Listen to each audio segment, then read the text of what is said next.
በተጨካከነበት ዘመን ሰው እናቱን እየደፈረ ባለበት ዘመን እናቱን የሚደፍርበት እህቱን የሚደፍርበት አባት ልጆቹን ይሄንንም በሶሻል ሚዲያ አይተናል አይደል? ሀገራችን ላይ ተፈጠረ ነው። አባት ልጆቹን ደፍሮ አባት ልጆቹን ይደፍራል። ከዚህ የበለጠ ምን አለ? ይሄ ባለበት ሁኔታ ላይ እንዴት ተጠረጥረሃለሁ ግባ እየተባለ ይገባል። ባልየው ስራ ነው ያለው ወይ የሆነ ሀጃ ላይ ያለው እሱ ይገባል። በተለይ አሁን ብሔር አልጠቅስም። በተለይ ሁላችሁም ታውቃላችሁ ይገባል። ጓደኞቹን ሰብስቦ ይዞ ይመጣል፣ ጫት ይዞ ይመጣል። ከዛ በኋላ እሱ ቢኖርም ባይኖርም እዛ ቤት ውስጥ ይታደራል፣ ያድራሉ። ከገጠር ይመጣሉ፣ ከሆነ ቦታ ይመጣሉ፣ ጓደኛን ፍለጋ ብለው ይመጣሉ። ጓደኛ ናቸው እነዚህ እኮ ጓደኛ ፈልገው ይመጣሉ። እሷ ቁጭ ብላ ታቀጣጥላለች፣ ቡና ታፈላለች፣ ምናምን ቆሎ ትቆላለች፣ ፋንዲሻው ምኑ አይቀርም ትካድማቸዋለች። አባት ቢኖርም ባሏ ማለት ነው። ቢኖርም ባይኖርም እነዚህ ሰዎች በቃ እዛ ቤት ቋሚ ተሰላፊ ናቸው። ሀጅ ይሄዳል ሰውየው።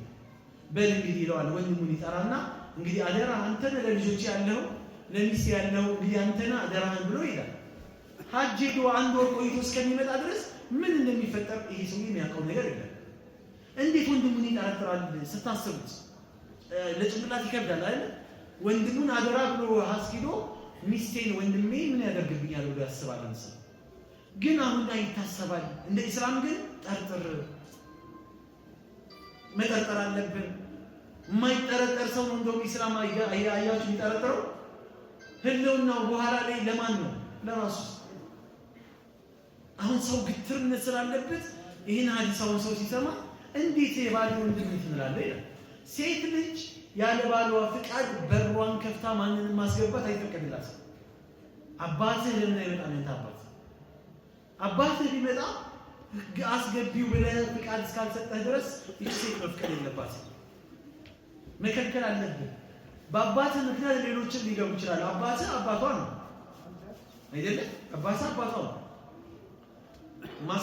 ማስፈቀድ የሚባለው ነገር አሁን ባስገባ አንዳንድ ሴቶች አንዳንድ ወንዶች ያው እያንዳንዳቸው ሲመጡ በር ላይ አስቆመሽ የደወልሽልኝ ስፈቅድልሽ ነው የምታስገቢው። ይሄ ሆስፒታል አይደለም ወይ የሆነ እንትን አይደለም። እኔ እገሌ ቢመጣ ባሌ ይከለክላል ወይስ አይከለክልም? ሊሳን الحال የሚባል ነገር አለ። እሱን ባስገባው ቅር አይለውም የሚል ግንዛቤ ይገባትና ልታስገባ ትችላለች እንጂ ለእያንዳንዱ እያነሳች ስልክ ትደውል ማለት አይደለም።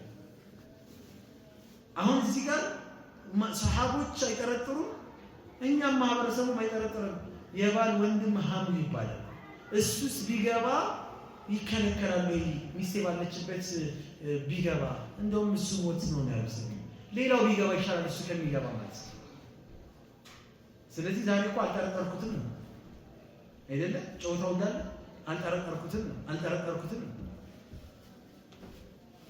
ስለዚህ ሰዎች የሚጠረጥሩት አሁን እኛ ሰው የሚጠረጥረው ዝሙቱ ሲፈጸም ሐራም ነገሩ ሲገባ ነው የሚጠረጥሩት።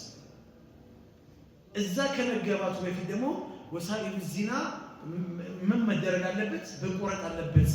ወደ ዝሙት እንዳይዳረስ ሰው መጀመሪያ ለዝሙት የሚያዳርሱ ነገሮችን መቁረጥ አለብን አሁን